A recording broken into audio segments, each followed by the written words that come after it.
Hello guys, अभी हम discuss करने जा रहे हैं एक अच्छे से टॉपिक जिसका नाम है इंश्योरेंस।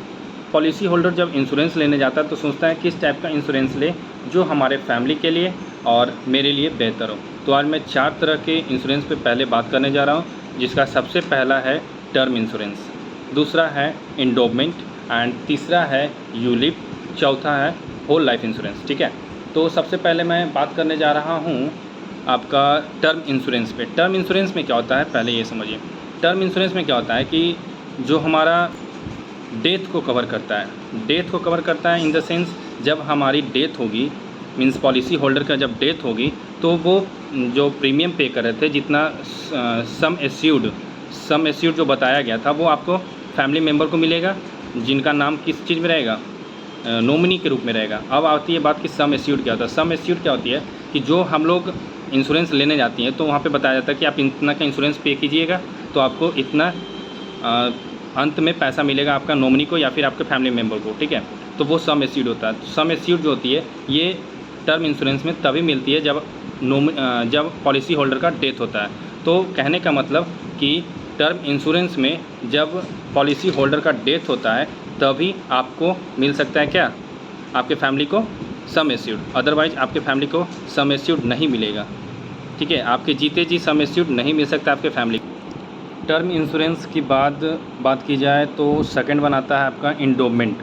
इंडोमेंट पॉलिसी में क्या होती है कि टर्म इंश्योरेंस में सिर्फ हमको लाइफ को कवर मिलता था, लेकिन इंडोमेंट पॉलिसी में क्या होता है कि हमें लाइफ के साथ साथ मैच्योरिटी बेनिफिट भी मिलता है।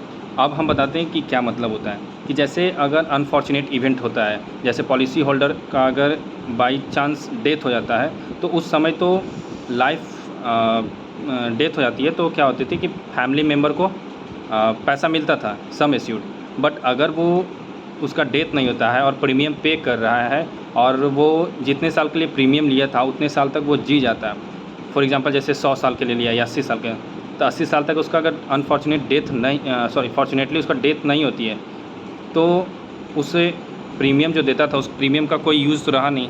तो इस चीज़ के लिए टर्म इंश्योरेंस को बदलाव किया गया और उसको एंडोमेंट नाम दिया गया, जिसमें हम लोग क्या कर सकते हैं कि जो प्रीमियम पे करते हैं अगर हम जी जाते हैं मैच्योरिटी पीरियड तक तो मैच्योरिटी बेनिफिट मिलता है।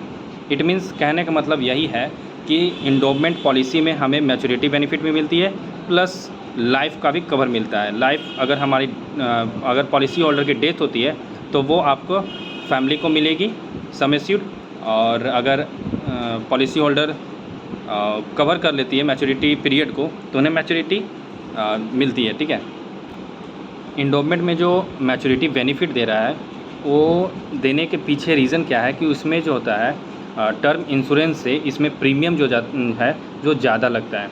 प्रीमियम एज़ कंपेरिजन टू, जैसे अगर आप टर्म इंश्योरेंस लेते हैं तो आपको मंथली 500 देना पड़ सकता है। ठीक है, लेकिन अगर आप एंडोमेंट देते हैं तो आपको 5 से 6 हज़ार रुपया देना पड़ सकता है। ये होता है एंडोमेंट में।